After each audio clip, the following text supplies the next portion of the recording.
All right, thank you so much for joining us in real life and, of course, people online for the 7th and for now the last public gathering within the project, Fragments of Repair. Welcome.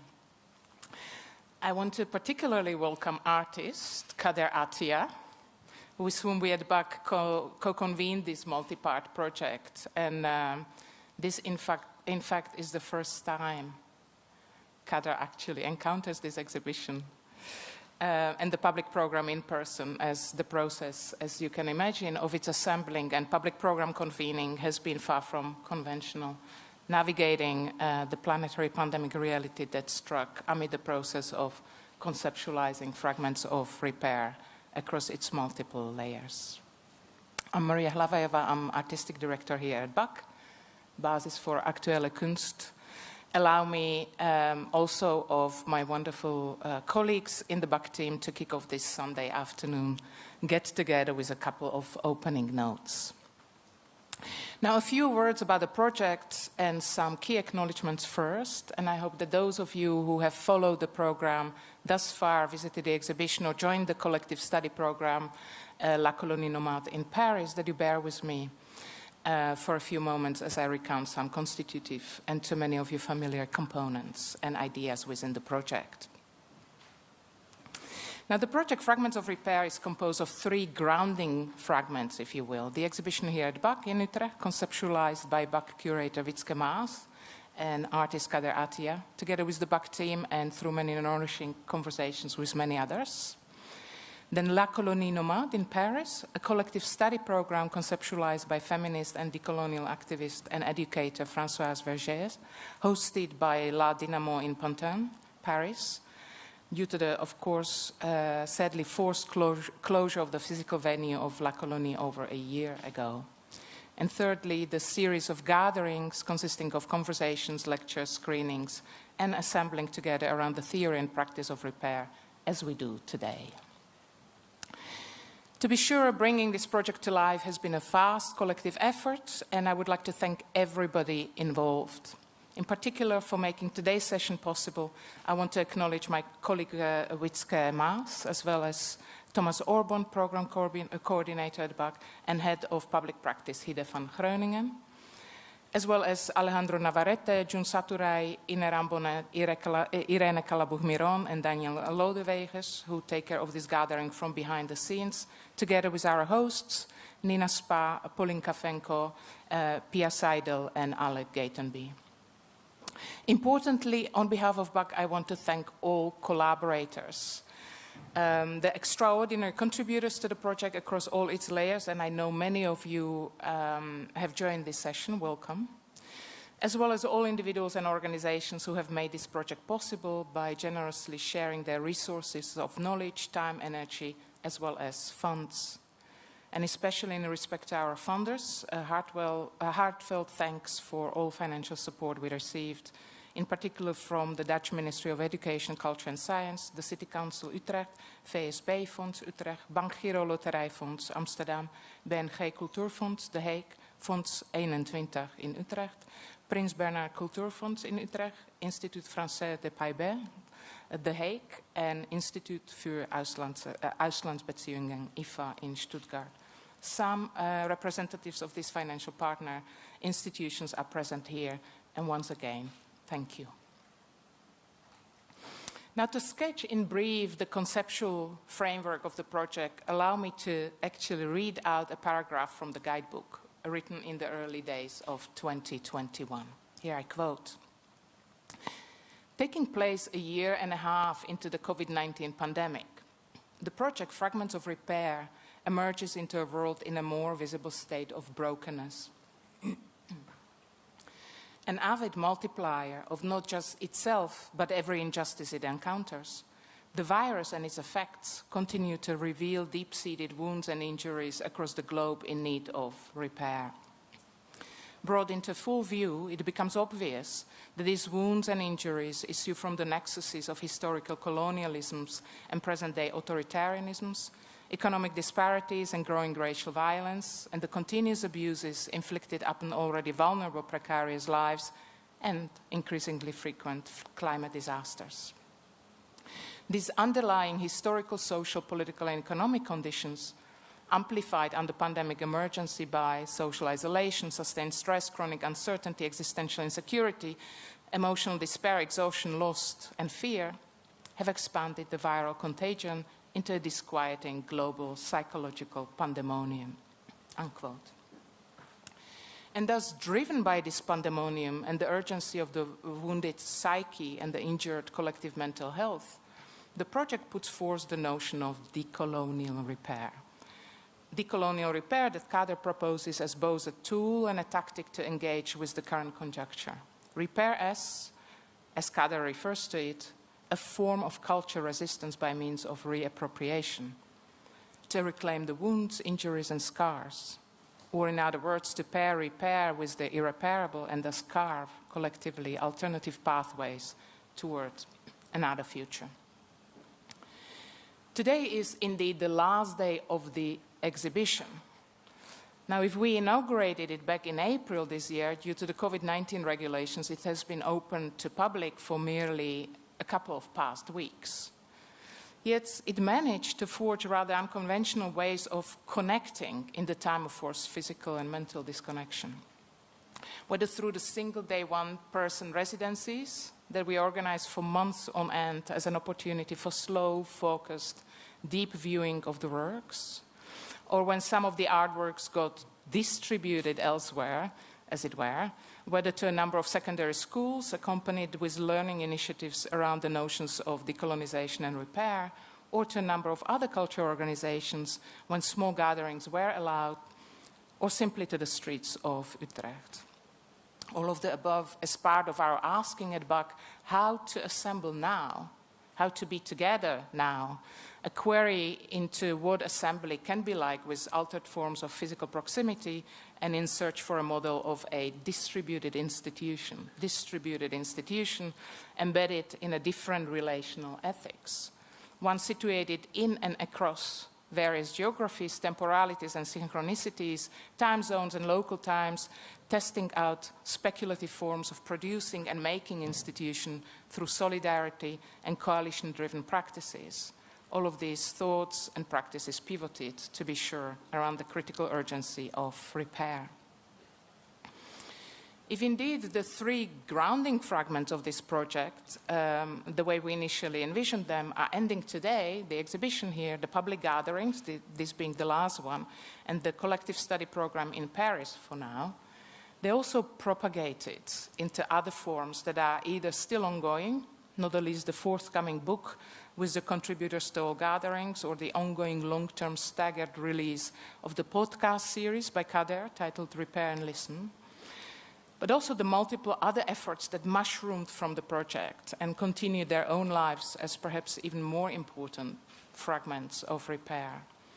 A podcast that the secondary school pupils are working on currently, or the ongoing work of the Colonie nomad to archive and further develop and distribute the community knowledges and learnings brought together and brought to life during their collective studies. This and many more efforts, this all tells me that today's is not a closing event. The logic and chronopolitics of repair, after all, goes far beyond what we in the art world so unproblematically refer to as the project.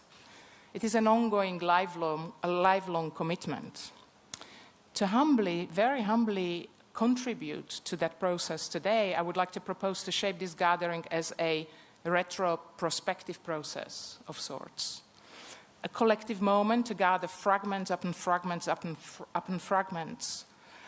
Not a description and neither a summary nor evaluation, but a set of notes from both past and future, if you will, to take with us when asking what prospects, what shapes of things to come we take into our living together otherwise, into thinking through, imagining, organizing, rehearsing, and enacting of what would ultimately make for a good society. Much like what Ruthie Wilson-Gilmore reminded us of during one of the previous gatherings, when she talked about how rehearsal, fragments, and repair are essentially and intimately interconnected. Rehearsal as piecing together the fragments of equitable life for at least that provisional repair, shaping thus both history and future, one could say, by piecing together these fragments and making them into something different from what they might have been. Now, the first gathering on 17 April this year, at the onset of the trajectory, began in a similar way, in a similar setting, albeit without people in the room, with a conversation between myself, very lonely on this stage, and Wietske Maas and Kader in a Zoom gathering. And albeit in real life, unlike back then, we will continue this format today, and I greatly look forward to it. Now, before I hand over to Wietske, or before Wietske and Kader join the stage, the housekeeping messages. As you have noticed, but I would like to say that this session is recorded and streamed live, and it will be made available on the BAC website in the next couple of days. Toward the last part of the conversation, we'll open up the questions from you. For those of you joining online, please put your questions, and if you like, also your name into the QA Zoom function or a chat. Actually, both are possible. And these will be relayed along with the questions from the audience here in the BAC auditorium. That's always very impractical, but should you have questions as we go, just please do scream at us, interrupt, and change the shape of those prospects to come. And after the conversation, you are invited not only to see whatever you managed to see before 7 p.m. In the exhibition, but also to join us for drinks, in which case I would kindly ask you to stay with us here and not take the drinks into the exhibition. And with this, I'll now hand over to you, Wietske.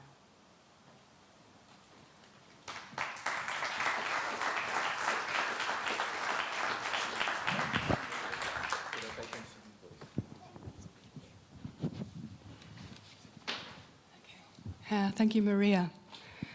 And hello, everyone. And thank you, Kader, for making your way to Utrecht on this significant last day of the exhibition. Indeed, it's not a closing moment, but as Maria said, it's a culmination to reflect upon the chorus of conversations that have been unfolding throughout, and conversations that have provoked and nurtured many insights into how we can think through and grapple with the proposition of decolonial repair. So what we'd like to do is to take you through some of the exhibition by maybe looking at a number of works, not all of them, and for these works to be a kind of a bridge to some of the reflections that came out in the last months. So thinking back to one of the contributions made by decolonial scholar Rolando Vázquez, who during the fourth gathering, he took us through some key ideas from his latest book, Vistas of Modernity. And he describes the decolonial as a making place for what has been put out of place by colonial extractivist logics. So maybe we can start from there by way of the wooden beams, also at the entry of the exhibition. I see the slide appearing. It's a little pixelated, actually, so that the resolution needs to render. So these three very tall wooden beams, they are placed intermittently in this interstitial space at the entry of the exhibition in the hallway. And they have these very large cracks, and they've been very crudely mended with these staples. And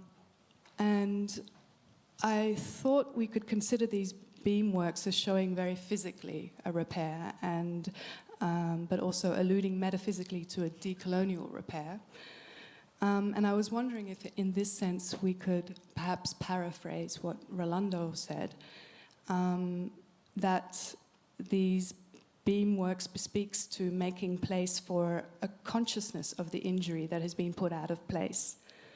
And that the making place for a consciousness of an injury is both part of a repair and a way to imagine its irreparability. And thank you, it's good. And thanks, Maria, for your presentation. And thanks to all of you here online to be here with us such a sunny day in Utrecht. I have to say that I was not expecting you start by this work, but it's a very, very good beginning in the sense that it has a sort of, I would say, one stake, which is how to figure out the complexity of the repair without taking into consideration that the repair is the injury, and they are linked forever in this endless loop.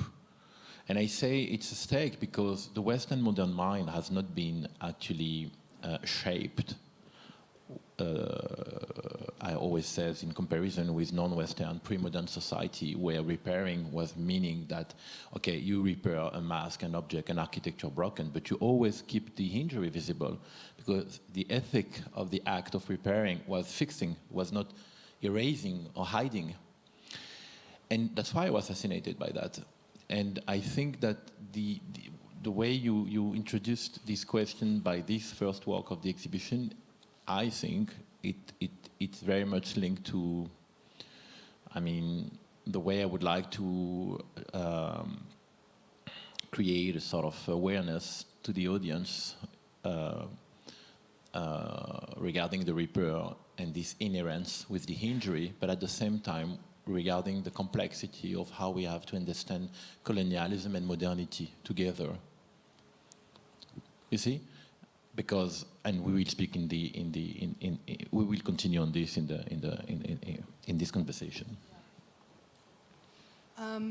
Yeah, so maybe we can already see the installation Reasons Oxymorons through the beams, which is a library, a cognitive labyrinth of interviews, which you made with psychiatrists, ethnologists, traditional healers, and they're responding to your questions on matters of psyche in different social, spiritual, and cultural contexts. And each cubicle is a chapter archived under such titles as language, religion, the group, the individual, reason, and politics. And in our first public conversation, we talked about Reasons Oxymorons as a repository of knowledge on mental health. And so thinking about this decolonial making place, we could also think of this work as a making place for encountering experiences of madness that have been put out of place in the dark.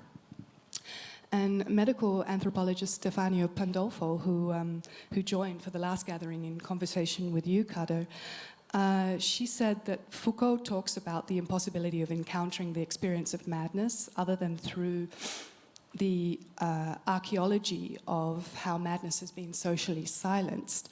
But Reasons Oxymorons opens up something else. The viewer has to take on this labyrinthal path of listening, and to encounter for themselves this polyphony of discrepant voices, and the vicissitudes of the psyche, and in turn psychic healing that are otherwise partitioned from the social. And your interest in the psyche is something that we found very critical to address in this project, especially in the context of the pandemic and the acute rise of mental pain that emerged or became ever more palpable within it. And Reasons Oxymorons as a kind of archive for thinking through the relation between the psyche and collective experience. And even one of the interviewees, migrant and refugee psychologist Abdulhak Erzouami, said in one of the chapters, our psyche is made by others and the way we interact with them. Yet we know that mental health in a Western context is routinely pathologized as an individual problem. So as a medical disease, as a result of genetic disposition or neurochemical imbalance, where there are, of course, individual factors at play. Many common mental disorders relate to structural conditions and inequality. The poorer you are, the more susceptible you are to mental distress. And anti-colonial psychiatrist Frantz Fanon understood mental disorder in relation to the social and as sociogenetic, as he termed it, in relation to namely colonial occupation. And bear with me, I'm just making this segue to sort of really try and unpack this understanding of mental health in relation to collective mental health. The late cultural theorist Mark Fisher also reminded us that depression is cultural and a social phenomenon, and a totally reasonable response to neoliberal breakdown of social relations in the service of corporate profits. And so his argument was that we have to reframe the growing problem of stress and depression and so forth, and turn these feelings into a possible source for political action, and so to be able to act together against this splintered, asocial, entrepreneurial subjectivity. So any cure to the problem of depression, apathy, anxiety, must take a collective political form, but it also requires, paradoxically, introspection. And this is where I want to dwell. So I'm wondering how to reconcile collectivist politics with introspection. Are the two mutually exclusive? Or how can we politically argue for introspection, looking inside oneself, in a way that leads to consciousness of the wound that's necessary to mobilize people politically? And what is the role of art here? In this case, also reasons oxymorons. Is art, in a sense, a therapy by other means? And I mean therapy here not as just merely as a way to cope or to mitigate the kind of oppressive conditions that produce, such mental afflictions, but therapy and art as therapy as a breakthrough, as an opening toward a collectivist imagination in politics. Sorry for the very long segue. No, it's okay. It was very interesting. I think there are many things, many directions, and I will try to be sort of coherent answering your remark question. I have to say that, first of all, this is a conversation I got with a Tunisian psychoanalyst, VII Ben Slama, once, with a Lacanian. Very important to say he's a Lacanian, but he's also French-speaking and Arabic-speaking, and also working with both fields, using both Arabic with Arabic patients.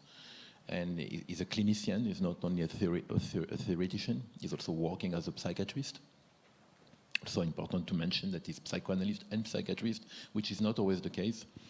And he told me once that, regarding your remark, that, well, this is the most, the sort of eternal paradox of psychoanalysis, is that you, out of individual cases, you start to develop general theories.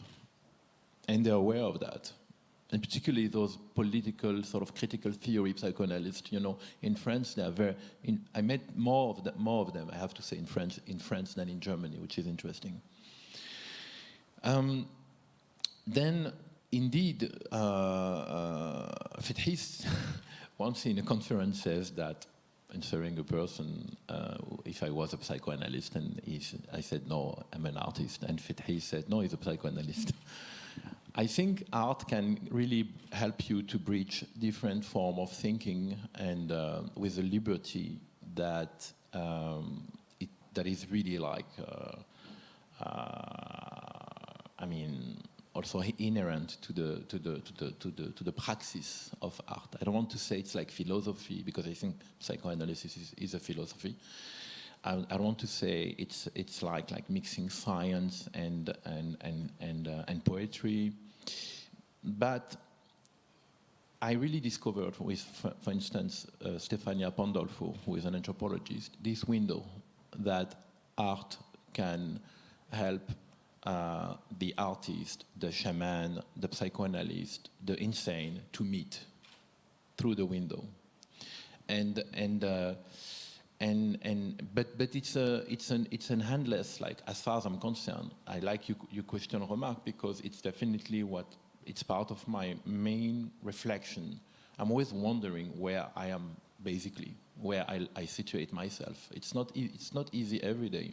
And I have to say, particularly recently by someone we have hosted in the gathering, who is Catherine Malabou, because since Catherine spoke, I read her book, The New Hundred, and I discovered that her concept on neuroplasticity is extremely artistic.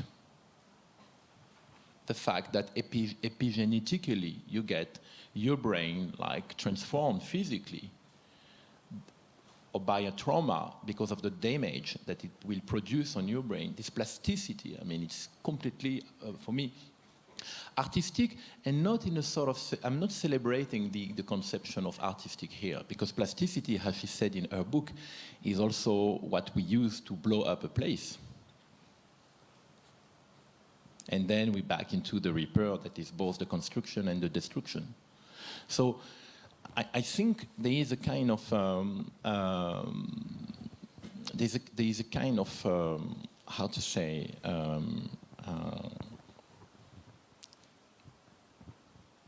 maybe the core, the difficulty of your remark question is indeed to involve ontologically the subject into what you call an inception or introspection, because I think you're never alone, basically. I really do believe into this Simondonian concept of collective individuation. I really think that the human subject is a prosthetic animal. It's like Bernard Stiegler used to call this exosomatic. We do create concept, object, because we are not able to keep everything in our mind. So we do create, we do externalize our memories into object. This glass, the shape that it has, is a continuity of a whole evolution, since in the cave the first human beings were observing that some leaves used to keep the water after the rain.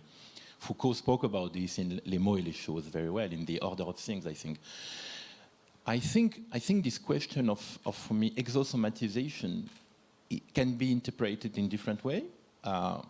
Some psychoanalysts like Winnicott used to call this the transitional space. And I think, to be honest, is much more compelling in terms of, rather than being like, trying to get this sort of ontological introspection and intimate solitude at some point, isolation. I think this is what we need today, basically, is rebuild to counter an incredible individualistic process that surveillance capitalism is like creating through social media, through basically the computational governance. We need to reinvent what we are doing here, and with the people who are online, we need to create a sort of collective individuation. And that's why I'm much more interested by this. But again, I just want to tell you that one of the psychoanalysts I listen a lot told me this is the difficulty of our task, because of course you have in the therapy you have one person, you have one mind, you have one story, but this person, and then of course this person is never alone. There are all the parents, etc. But you cannot. There is always a risk to generalize. I mean, what you do understand from one person's story to the whole society. And I like this prudence, I don't have such a green light on the microphone, but it does work. I wanted to carry on from a couple of thoughts now. I recall in the opening conversation you talk about this, essentially singular plural, which we could read from various philosophical literature, whether Jean-Luc Nancy or other. But I remember you saying, how do we come together without losing being ourselves. And I think this is something that stuck to me, and I want to connect that to your comment on objects and move perhaps to the work called The Objects Interlacing. Maybe we can shift the slide. And now I'm going to try to find a balance, because many of you have seen the work a number of times, some of you have not seen it, and I would not like to be kind of in the position to have to describe the work, because there's no way to do justice to it. But essentially, what you see within the video of this installation is a number of practitioners engaging in a conversation on the question of restitution. Of course, we're talking about restitution of African culture artifacts that were violently displaced during the era of historical colonialisms.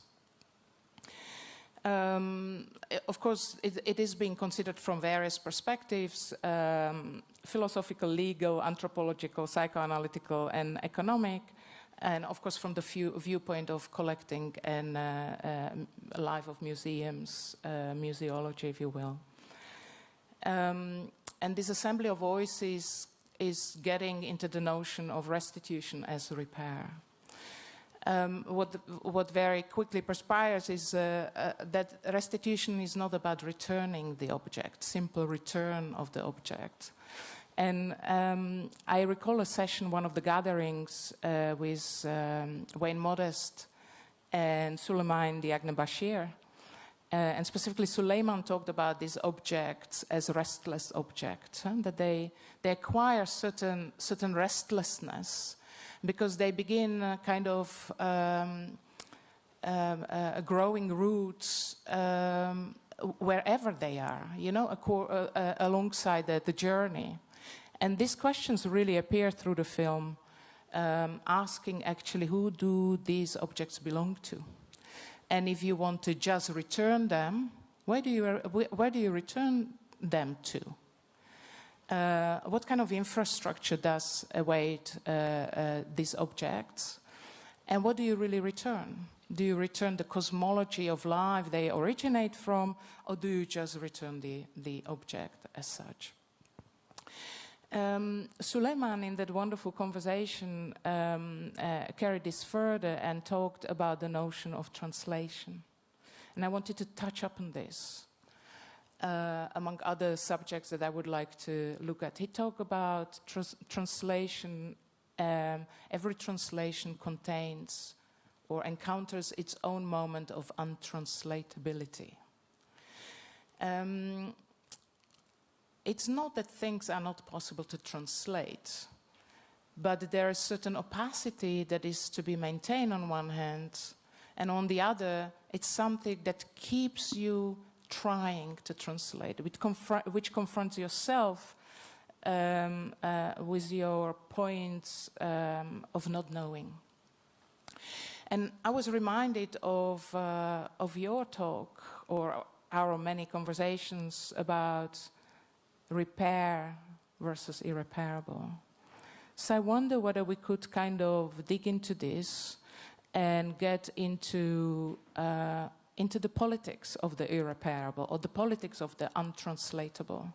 What could that kind of help us, given the current political moment? I mean, thank you for reminding us the mind of Suleiman Bashir Diagne, the Senegalese philosopher I'm in dialogue with for more than 10 years now.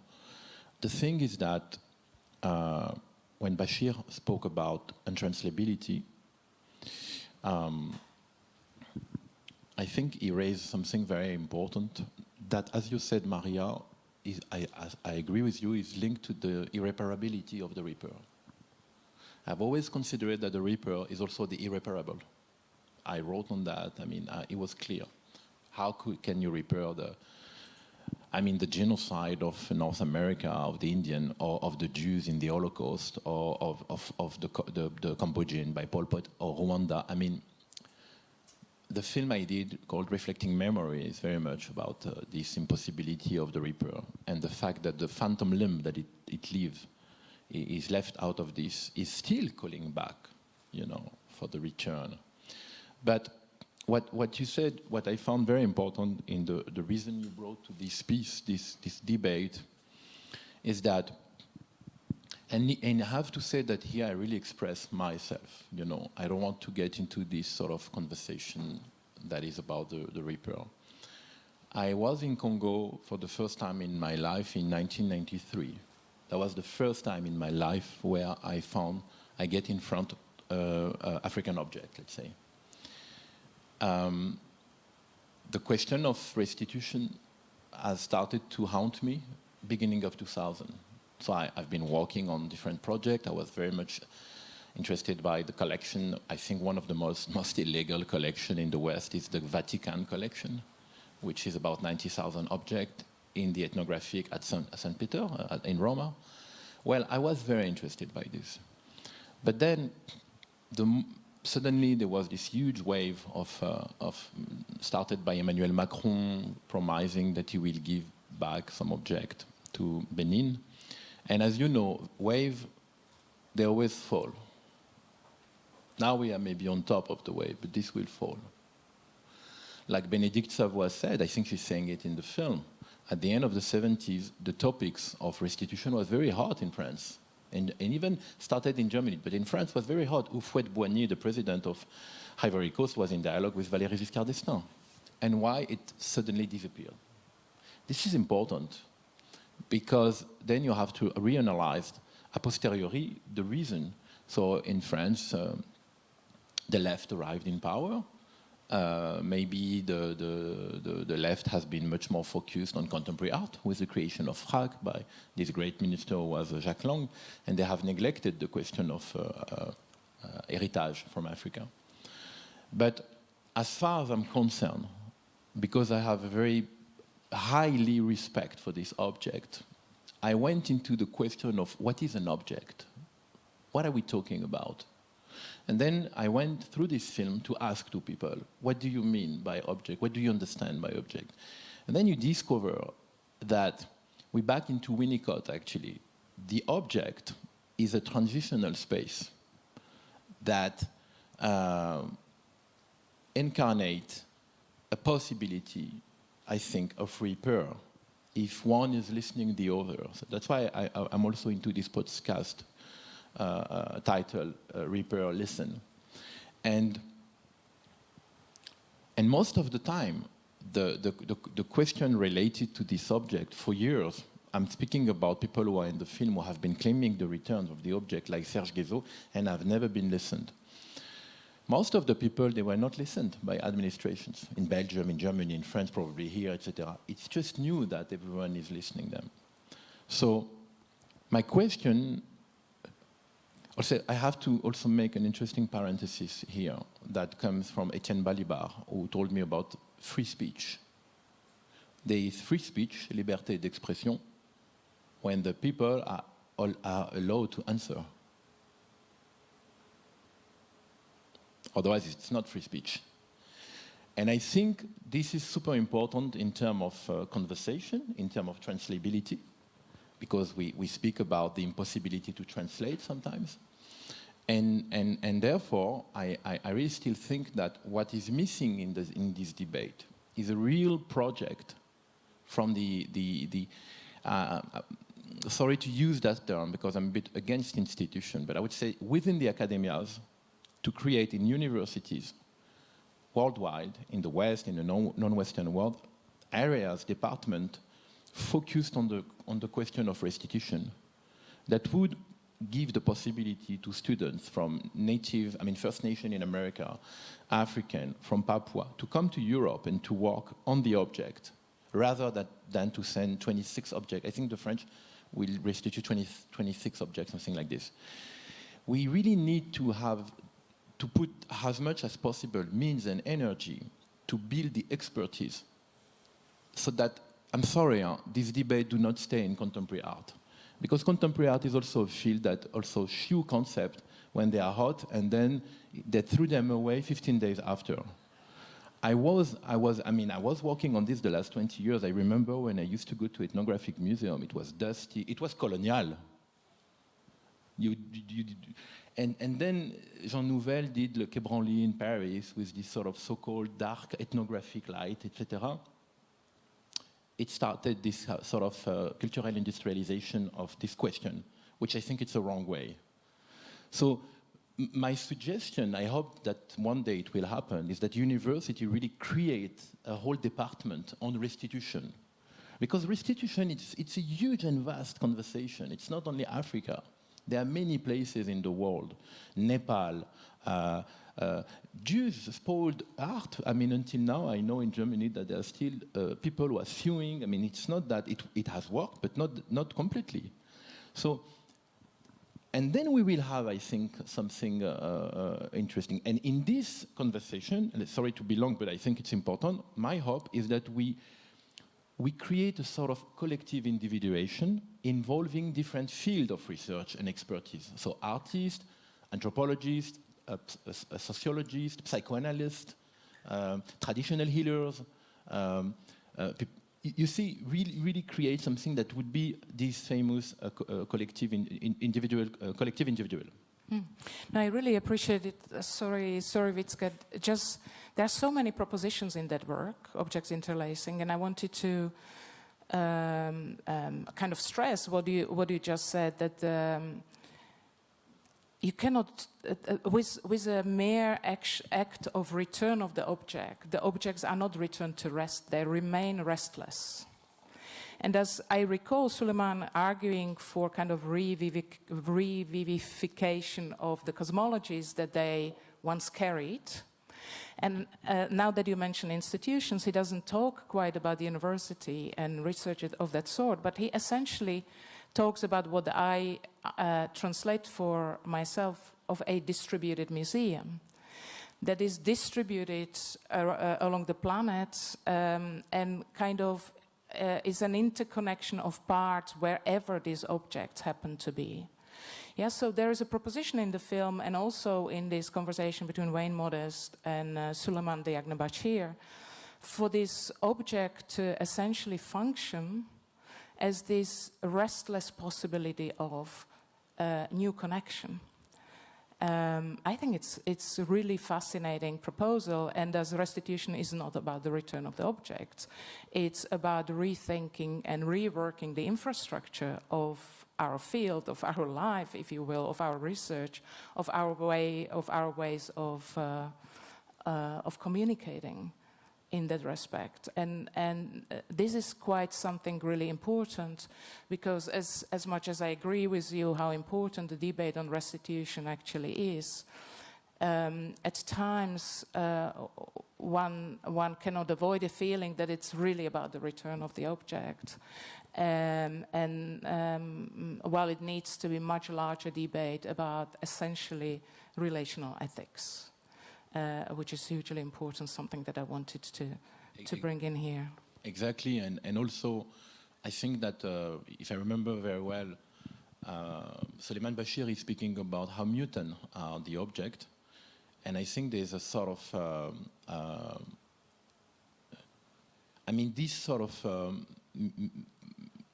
mestissage, like Serge Gruzinski says in his book, The Mestizo Mind, is also, I mean, what Professor Ada Kwasi from Ivory Coast, anthropologist, told me. He's saying in another film I did that these objects have now this white history. And we need, with my student, he's running PhD student in Abidjan, he's also speaking about this. But it doesn't mean that he doesn't want them to return. He says that we need first to locate them. When we will have the infrastructure, we will want to have what we consider as very important in our city. What are the important objects? We're back into what is an object. The Guéré people, the Guéré people have one mask, which is called the justice mask. The justice mask go out, dance, when there is a court case that is not solved by the community. And the justice mask then solve the problem. So I've always been fascinated again by this sort of correlative I mean, the character that the object have with the community, because they are, of course, theoretical, they are mystical, they are physical. They have been built by sculptors who have been wearing, they have been used as masks by dancers. They have been cared. Most of the masks, most of the time, they become in kisses after. When they are not dance anymore, you can find, if you observe very well, some masks, they are covered with sacrifice mixtures and feathers. This means that they have been put somewhere on a shrine, and they have been celebrated quietly. And I think all these particular aspects of the object, I'm taking this example, but you can say the same thing with baskets, for instance, particularly with magic baskets from Angola, from the Chokwe. The thing is that I think I've heard so much about, again, conversation on restitution without having learned more data on these objects from the conversation. Even sometimes I think people are not making the difference between a Nepal mask and a Dongo mask. But why it is important to think, again, even, don't get me wrong, I'm very against the institution and the epistemology of everything. But there is here clearly an expertise that we need to have. Otherwise, we stay on surface. And even worse, we stay at the level of emotion. That is, also Bashir told me very much that, as you said, Kader, reparare means returning to the original state. This notion of return, we have also to be very careful. I'd like to re-enter the exhibition. Still thinking through the topic of translation or untranslatability, and what Suleiman actually also said in that conversation was translation and how that relates to opacity. And in the film, Bénédicte Savoy, she talks about this impetus to scrutinize, to X-ray the objects in the Western museological context, to have the objects, so to speak, cough up their insides. But what was said by both Wayne and Suleiman is that we ought to let them be, and also the film is very much an argument for this, to allow a right to opacity, as in the words of poet Edward Glissant. And maybe that is a bridge to La Tour Robespierre, also a film, a very short film, a drone-recorded footage of a housing estate in the banlieue. And do you see a correlation in the works between the objects interlacing and La Tour Robespierre, in the sense that they both insist on the right to exist beyond scrutiny? Absolutely, and thank you for this remark, Wietske, because it makes completely sense, and I never really thought about this bridge, I have to say. But the reason I included this work in the exhibition have also other bridges. What are we talking about when we talk about decolonial thinking? We are talking about a conversation that is not necessarily linked to the past. It's not an anti-colonial conversation. It's a conversation that tries to signify to the West that, okay, these countries got their independence, but you administration and you systemic reflex did not. They need to unlearn from all these, what has been laboratorized, what has been elaborated in the colony and became structural. I say this because so many times I got journalists who told me, but this country got their independence, why are you talking about decolonial? But I was saying, I'm talking about decolonial about here, about Germany, about France, and of course here too. When you take this amazing building, which was social housing built in Vitry-sur-Seine, and for those who did not see the video, it's a very slow vertical traveling that goes up, and like the guillotine. And I did not invent it. The building is really called La Tour Robespierre.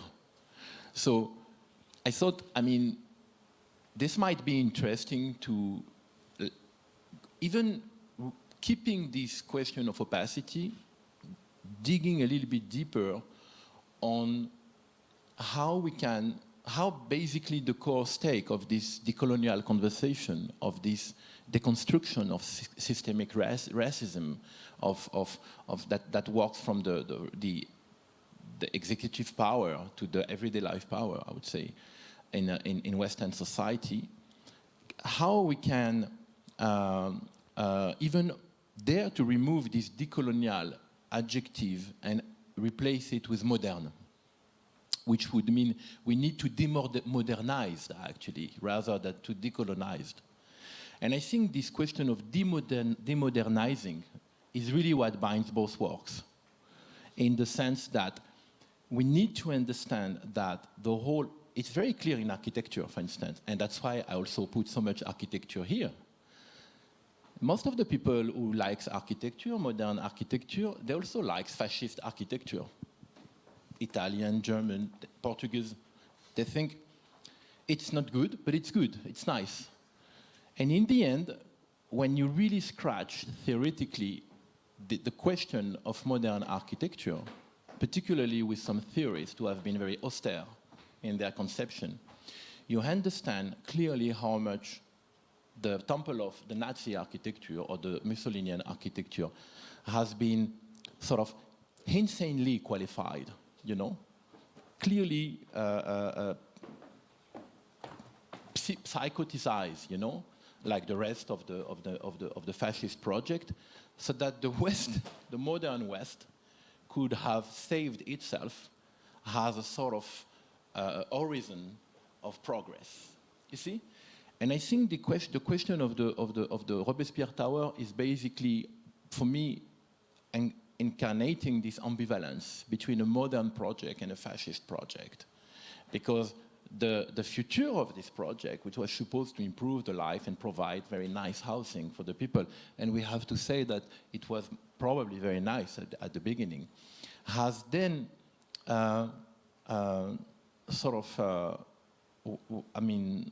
in a very authoritarian way, imposed the life of these singularities, families, people, on a canvas, you know, on a grid, that they had no choice to survive by reappropriating this area and really like transform it with a detail, with a very simple detail, that if you look carefully the video several times, you can start to see that each balcony has its own atmosphere. Sometimes you see people, etc.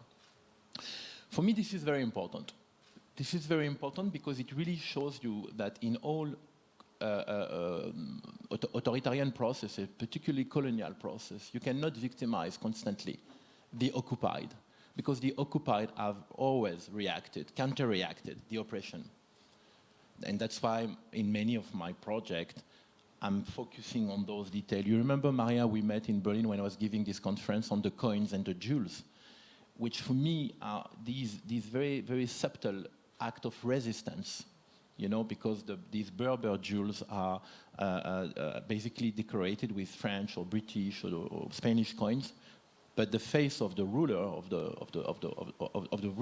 occupant was turned towards the body, and the visible part was decorated with these beautiful red corals or stones. So I think the Tour Robespierre is this incarnation of a sort of silent resistance. When we talk about restitution, do we talk about restitution of objects only? I think this is something that you know goes through my mind while talking about opacity and various issues in relation to the La Tour Robespierre. So on one hand, I understand the huge kind of importance of the object as that kind of possibility of creating a route of revivification. On the other, I wonder whether we're not simplifying the conversation around restitution when we talk about objects only. It's a very good remark, Maria. I mean, I leave the time and history speak for us.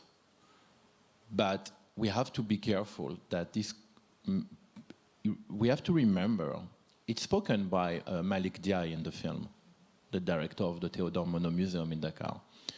It cannot be repaired what has been accomplished. So it's not because the states, the European states, are giving object that they are repairing, as for, I mean, for instance, the economical disaster that they have created, ecological disaster, economical disaster that have created in their colonies.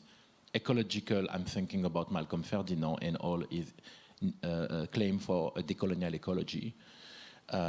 Economical, I mean, the list is long, the extractions of raw material from the soil, but also of bodies. So I'm very sometimes wondering where rather these sort of, to avoid that this question of restitution is not a decoy to orient us toward an object, even if I love object. We should already be clear that this is a beginning. There would be a next step that is economical. And maybe similarly on the notion of decolonization, if we move to another work that we have in on our list, The Body's Legacies, the second part, called The Postcolonial Body. We screened this collectively online, and then we gathered together afterwards, together with Olivier Marbouf and Ruthie Gilmore-Wilson. Again, one of those extraordinarily beautiful conversations that started off from a discussion about image and a complication that comes with image, specifically of police violence, brutality, and horrors. You know, on one hand, it's really, it may be important to make things visible. On the other, of course, these images contribute to other things, not the least the normalization of violence, etc., etc., etc. There was that wonderful session where Olivier Marbouf talked about what could happen if one refuses to play a role in this script, to which one didn't give consent, speaking as a racialized subject, bringing in a concrete situation of police check here in the Netherlands, of himself actually. And Ruthie talking about abolition as rehearsal of life. I recall this wonderful comment she brought, actually paraphrasing C.R.L. James, saying Marx did not write, you know, an original manifesto of communism. He observed the practices of equitable life and wrote about them. And I remember when you and I had a conversation online for a student community in Slovakia. You use an opportunity when we discuss this work to refer to this work as a way of repairing a horizon for the left. I'm paraphrasing, but I think I'm nearly citing. I just wonder whether you could ponder on that question of the relation between the left, the political left, whatever that is today, and the notion of decolonization. We kind of automatically assume kind of one-on-one connection, and I have my doubts and misgivings and troubles around this. So this question of the horizon for the left, or repair of the left, if you will, and the relationship between left politics today and decolonization. Well, today, you ended by today. This is very important because we definitely, for now, quite a time, attending a sort of I mean, yeah, not only fragmentation of the left, but a total absence of new ideas coming from the left. And if we think about decolonial subject, let's say decolonial conversation that have not been ever spoken by the left, like Enzo Traverso is saying in this book, The New Faces of Fascism, the left, the European left has never been decolonial. They have never been offering a decolonization of feminism. They have never been elaborating a decolonization of the environmentalist discourse, decolonial ecology. But I can even go further as a Franco-Algerian now, and the son of a communist. I mean, this was a long discussion between me and my father. The Communist Party was against the Algerian Revolution. They refused to, and those communists who were involved in the Algerian Revolution have been fired from the French Communist Party. So we have also to make it clear that if we want to be decolonial and reinvent the left, we need also to clean at home. The left has never been decolonial, and even worse, sometimes paternalist with the colonial subject. When I said that to continue about what you started, an horizon for the left, I was just answering a question about what would be the future of the decolonial thinking, which I think it's an important one. Because if we go back to before what I was saying about contemporary art, where decolonial thinking is a very much spoken topic. And I don't want that it lasts 15 days and then thrown away like a chewing gum. I think we definitely understand that the decolonial thinking horizon is a repair of the left, is a reparation of the left. You see? And to do so, we need to definitely proceed to a genealogy of what is left, basically, regarding this question of decolonial. And I think it's a difficult task. Because it's not necessarily linked to what comes first when we think about colonialism. For instance, it's not necessarily linked to the past. It's much more linked to the now and the future. I think that the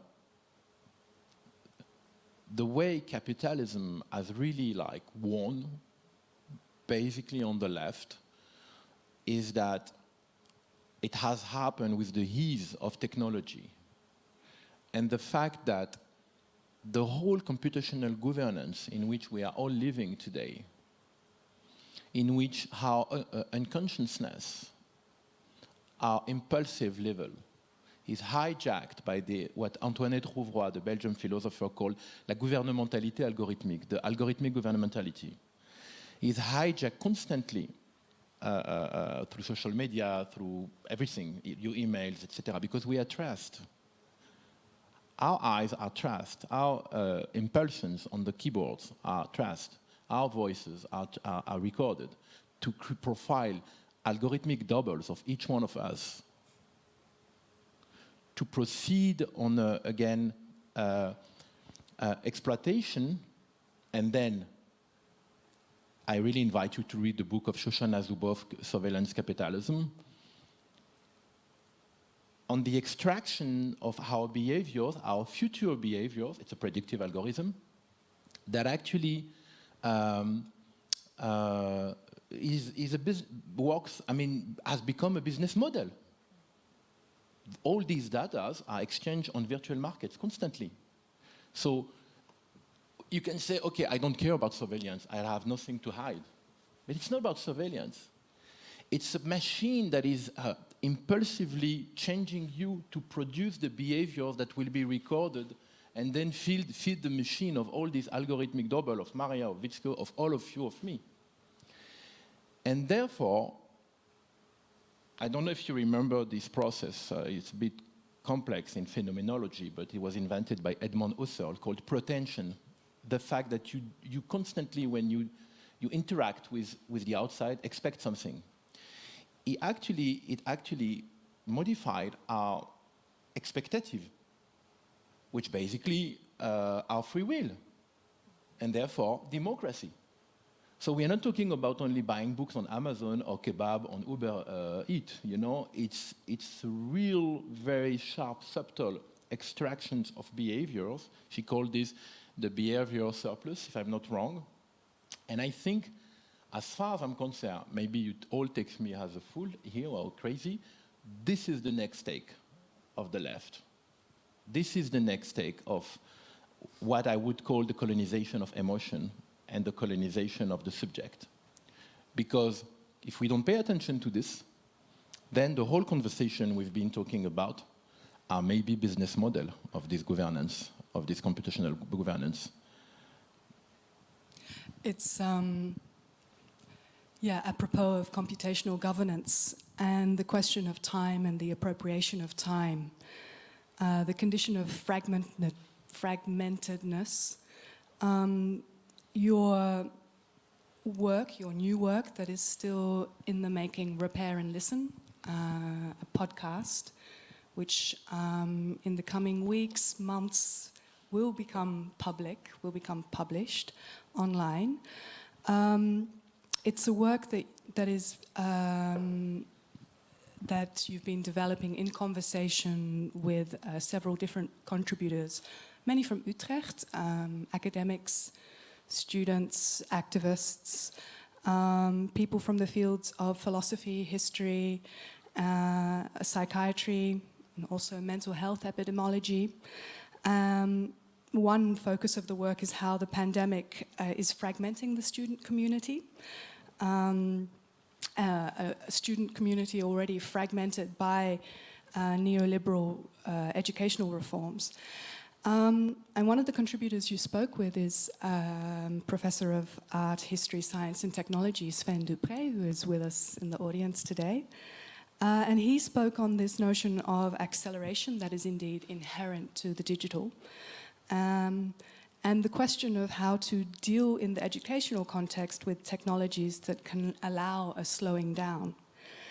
And going back to several conversations we've had, you've repeatedly spoke about art as a way of slowing down time, and art is indeed a way to think through in and through time and to open up the possibility of thinking time in its multiplicity.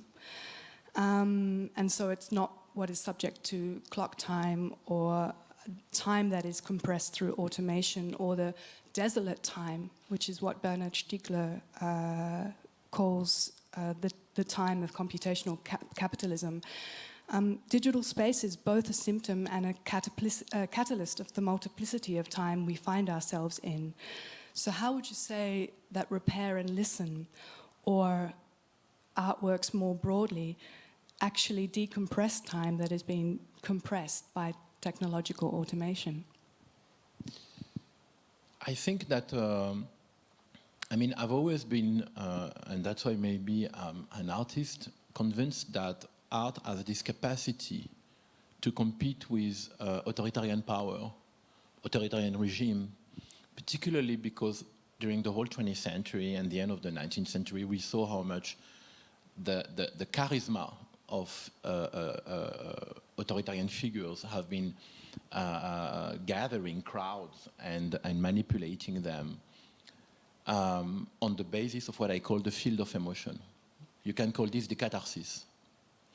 If you think about singers like Kulthum, for instance, or any rock bands, you know, if you have ever been in a rock concert, you can really feel what means the field of emotion and this sort of cathartic moment that artists can also provide.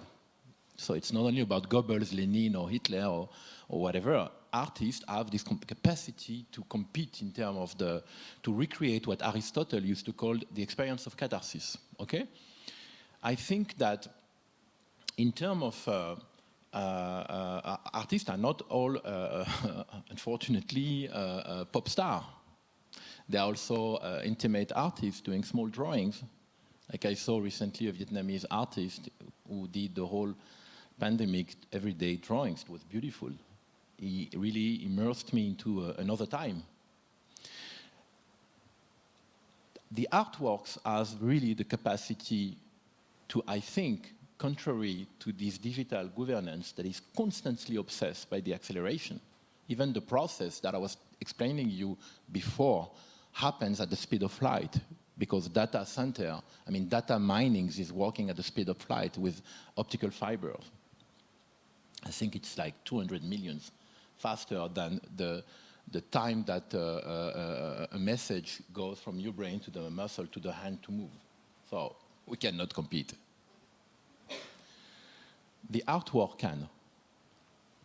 Because if you take an artwork which is not digital, which is a painting, that you don't know why, make you stop in an exhibition in a museum, then catch your attention. It actually puts you in a loop of time that really likes incarnate this, what I call the slowing down machine. It's a time machine that do not go to the past, actually. When you look at, I don't know, again, a Corot painting, whatever, it actually slows time. The attention that is actually caught by an artwork create a moment that oblige you to either, if it's first degree or second degree, I obviously prefer the second degree, oblige you to really stop and interact with this entity that is the artworks actively, contrary to the digital governance that really puts you in a passive position, that you are just absorbed by the speed, of extraction. We don't pay attention. We will one day. It will be too late, but I think that's why I believe in art, and that's why I took the reference of a painting, but you can also think about a film, about any creation. I think creation by itself involves you into another temporality.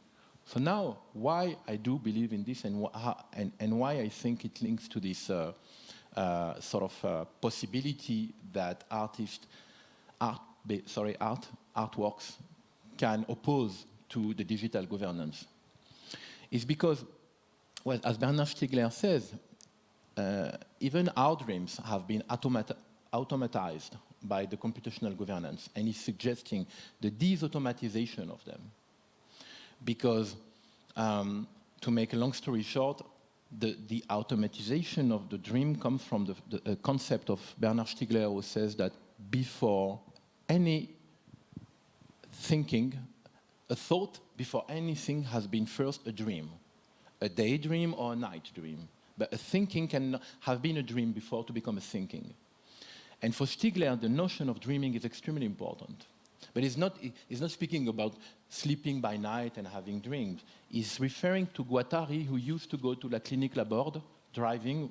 I got the confirmation recently by Jean-Jacques Lebel that Guattari loved to drive.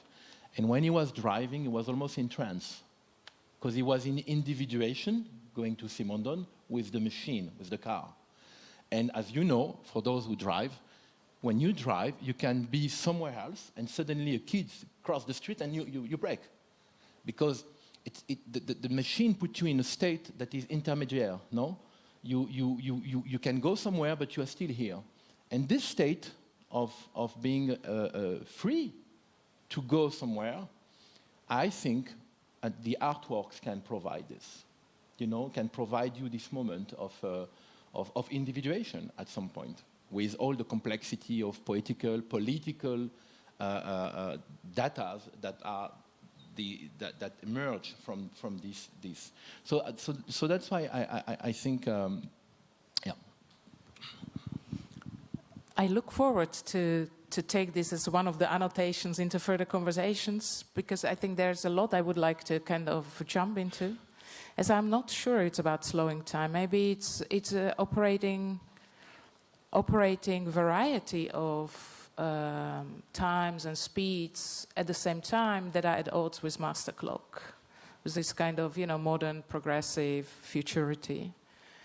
So I'm quite looking forward to that, and I'm reminded something that we didn't discuss earlier, but Omedi Ochieng's intervention during the Fragments of Repair, where he refuses the notion of utopia. And of course we know how complicit the art world has been in this sort of kind of creating mythology around the notion of utopia, and he proposes the notion of chronotopia instead.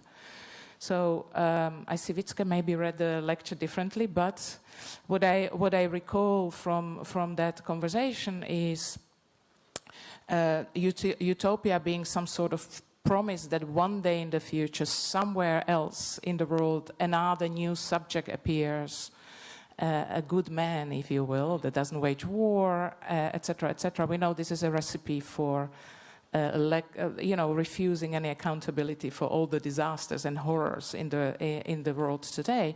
So it proposes chronotopia, a kind of another sort of, based on Bakhtin, another relationality between time and space, and adding to it a very important faculty of agency. So kind of bringing that kind of utopian dream, if you will, to the present and become accountable for organizing, enacting it, rehearsing what ultimately would be a good society.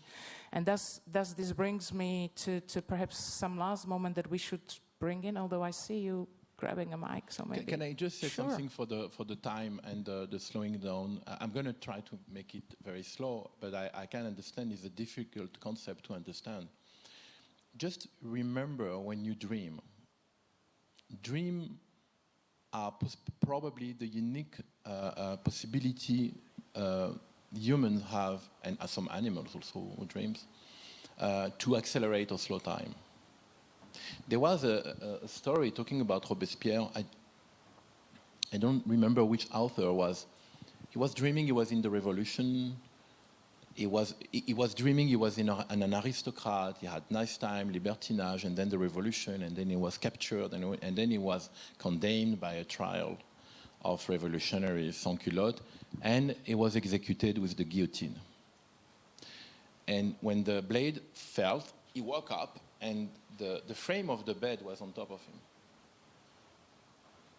So the frame of the bed actually fell on his neck, and his mind has produced all this dream. And I make it short, believe me, because I see the time. So I think the artworks, when they create this possibility of dreaming, they open this flexibility of time ontologically for the self. Okay, and also this clock. Yeah, I like it that you see the clock, and we're not quite managing to slow time. Perhaps the last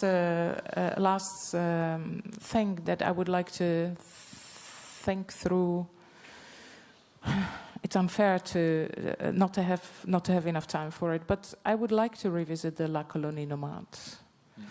And when we talk about another different relational ethics and institutional infrastructure that can accommodate these urgencies to further develop and deal with maybe in the slowing down time and in order to arrive at the depth that one needs to arrive around these subjects.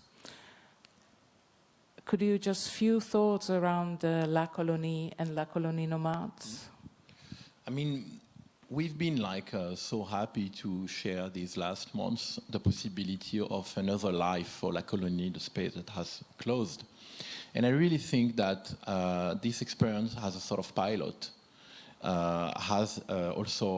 We've learned a lot from how to work online, how to work also within a pandemic, which is also something very particular. Now we are all here, it's amazing. It's I'm so happy that we can restart again.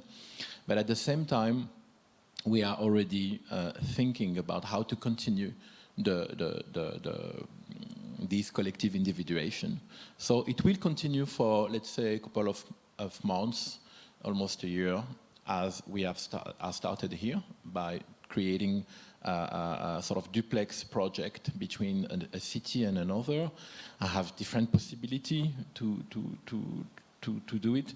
But at the same time, I really hope that in a couple of years, we can refine a place also too, because I think the notion of being all together like we are here is extremely important. So maybe let's say to give you just a line is that for a year and a half we will continue to run La Colonie Nomade as it has, but hopefully the caravan will have to stop somewhere, and in 2 years, and then we will, I hope, reopen a space. Wonderful. Who would want to step in after these promising words? Well, we do have one question coming from the webinar, so perhaps I could pose this one already. It comes from Ciaran Smith. They ask, do you see any role for memory recovery with respect to the object, the stolen object, in the sense of recovering the arc of colonial plunder and the arc of colonial plunder and establishing the conditions for return? Thank you very much for this question, because at least it has one point that we did not evoke, and now we're going to speak about it, which is the question of memory.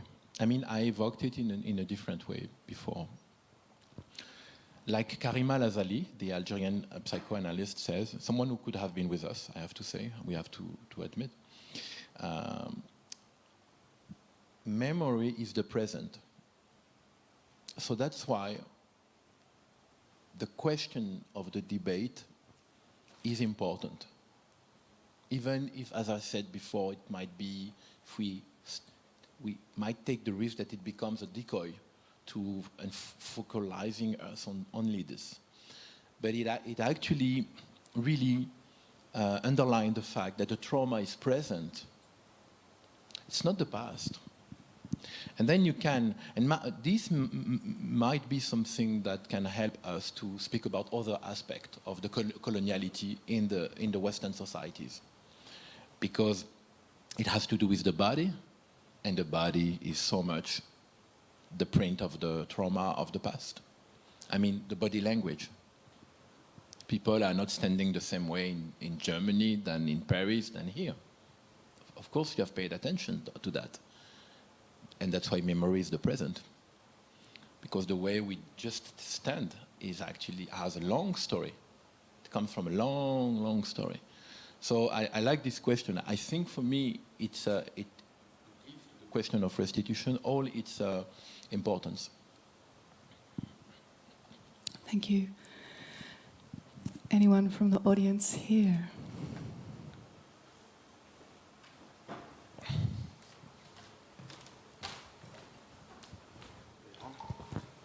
Hi. I just wondered if you thought there was a difference when you talked about looking at a painting or driving a car. I was always thinking along about riding a bicycle. And you get the same thing when you ride a bike and you know the route, it's exactly the same. And the slowing down time thing, I was wondering whether you saw a difference between that and meditation.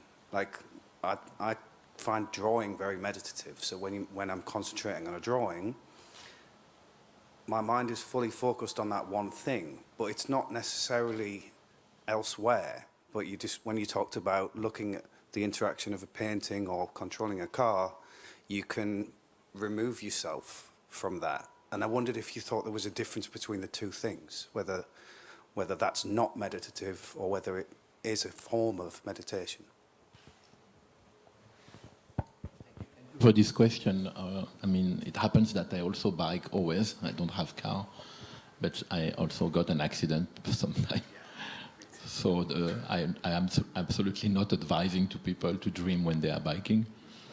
But I completely agree with you that what we are talking here is actually automatism.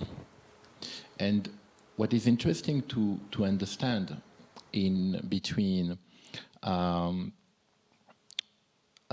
the question of automatism and what Bernard Stiegler the question of automatism that was very much celebrated by the surrealists, by André Breton, and with Antonin Artaud, who were proposing a possibility of reaching back this automatization by taking drugs, peyote with Antonin Artaud, by meditation. They did a lot of meditation, and hypnosis also, which is very important, this question of hypnosis, because I think it brings us back to this computational governance I was talking about. We are actually completely hypnotized by this computational governance, because it extracts this business model from the impulsive level. And what is hypnosis? Is actually putting the subject into this, unconsciousness state. What is interesting with meditation, regarding your question, is that I really think that, as you said, I was about to say writing, but I was thinking drawing, which is an interesting analogy. The drawing or writing or automatic, it's I would say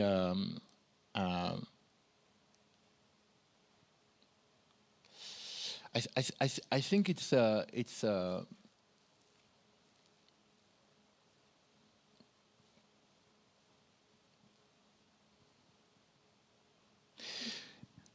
I cannot answer to your question, so I'm going to use the voice of a friend who is a hacker, Youssef Merhi, artist hacker, and practice meditation for many years. Youssef told me once that the ultimate hack is to hack yourself.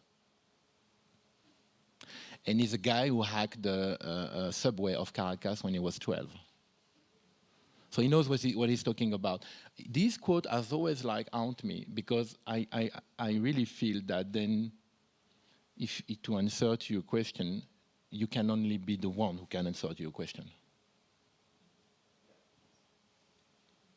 Maybe through meditation, but there is like a sort of what Wietske was talking about before by introspection, you know. Here we have to admit that the introspection is important. Talking about how much automatism or automatization, creation automatic means.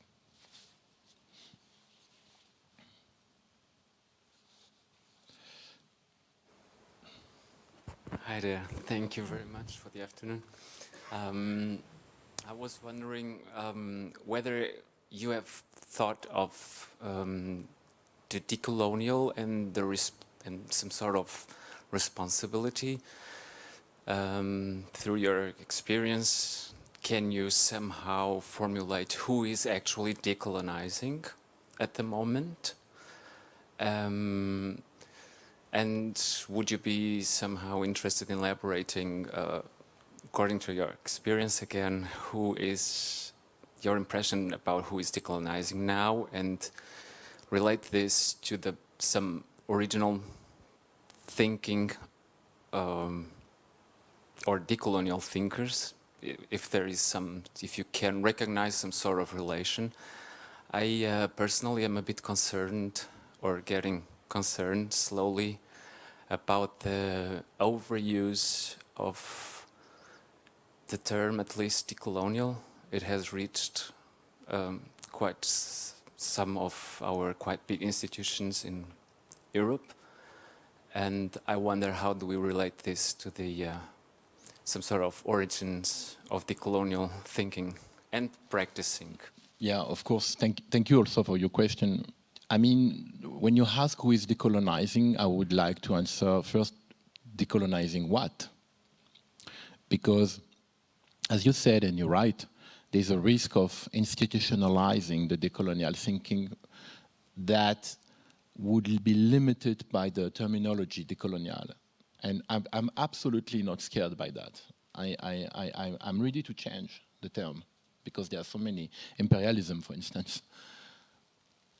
The real question, which go back to his question, is I was listening to you and I thought about the Moroccan sociologist Khatibi, who wrote in 1972, so quite 10 years after independence of Algeria, that the core stake of decolonial is first to decolonizing yourself.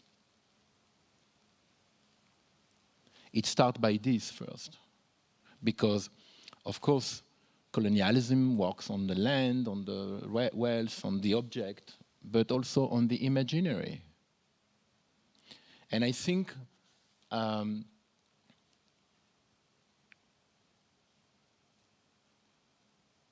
my fear is that if it becomes contrary to the question of restitution, maybe here there's a difference, an institutional topics, it can maybe become too generalized and soft. Because it's not easy. That's why I was saying that it's not easy to answer this question. It's not easy to think that you basically have first to decolonize yourself when you're a writer like Khatibi, or when you're an artist, when you're anything, a scientist. So the question is to decolonize what, and first of all to understand that the revolution is first subjective. It's very important. If you start to think about this, that you can really bridge the first elaboration of this modern project that was colonialism to the now, what I was talking about, the computational governance and how it works. That, yeah, otherwise we stay on the surface and on the term. Yeah. Okay.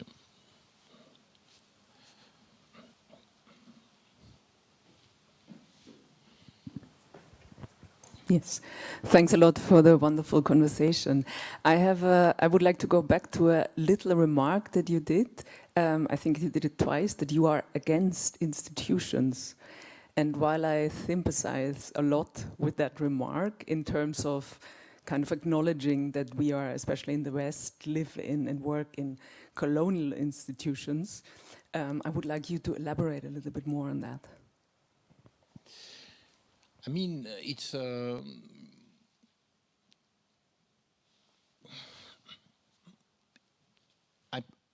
here again, I'm going to talk about. I'm going to take an example I know. The way the decolonial came in France, if we retrospectively analyze when the first word decolonial was used publicly, was in a demonstration called the March for Dignity. In 2008, and it has been used for the first time in America by Walter Mignolo and Enrique Dussel I think in the 90s. So the difference with America is that in America it came through the university. In France it came from the street, which is not the same. And until now in France, you have a significant opposition of the academia against decolonial thinkers. They are completely criminalized, you see? And which is a total nonsense. Because if you remember who were the fathers of the decolonial thinking, Fanon, Glissant, Aimé Césaire, Léopold Sédar Senghor, they were in Paris in the 50s. So what did happen between the 50s and today?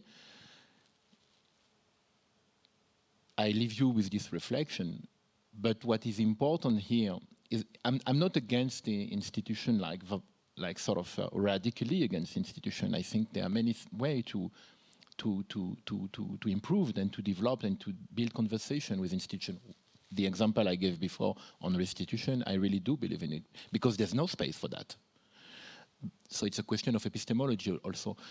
But like my friend Paola Baqueta, I hope she's listening us, teaching feminism at Berkeley, told me that even feminism for her, when in the 70s, the feminist organization were activists collaborating with in Puerto Rico with the independentist movement. They were much more part of the real conversation than when feminism has started to enter in the university. you see? And even if you have the gender studies program or center at Berkeley, which I saw, she told me how much it is important to care about the street.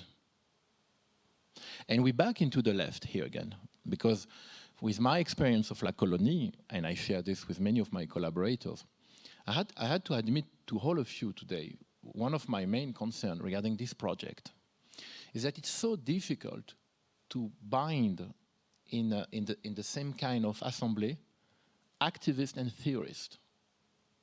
It's very difficult. It's very difficult. And it's so important because those people who are taking the attention from the police and are activists protecting refugees, activist is a thinking also. You see? So you have this sort of, it's okay, no? But there is this difference. And I think for me, maybe you regarding your question, I would say that we just maybe, we should maybe work much more on how we can give more space to activism, to activists who rights, for instance, who are not teaching at the university, and because there are many.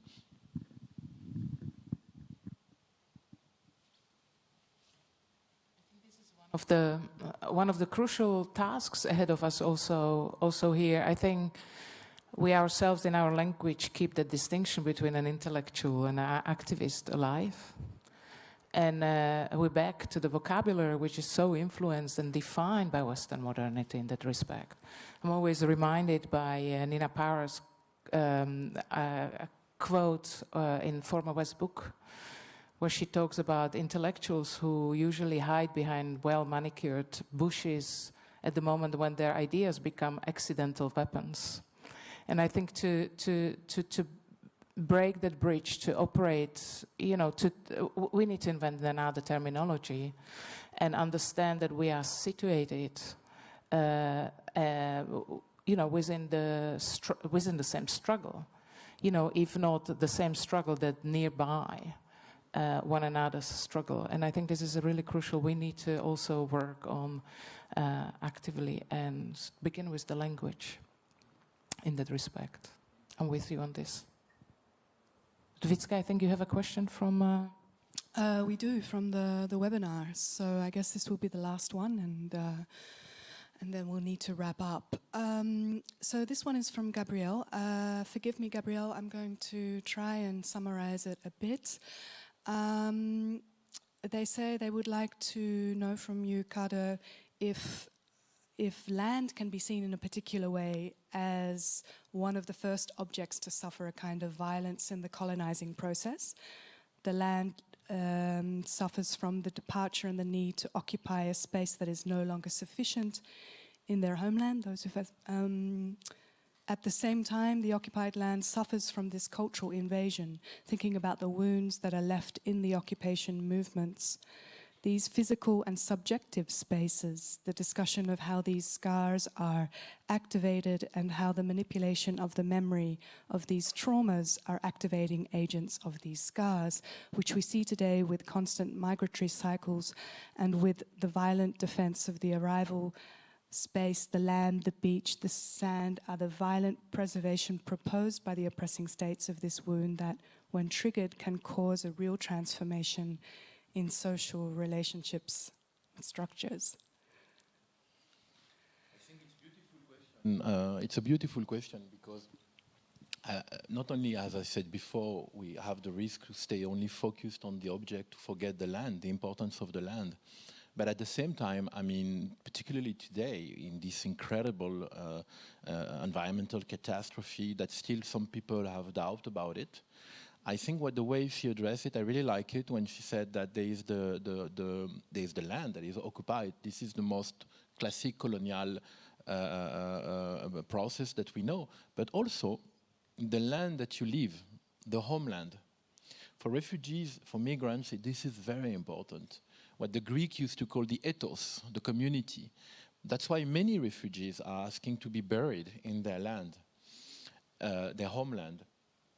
And then I think it's interesting, this question of the land, because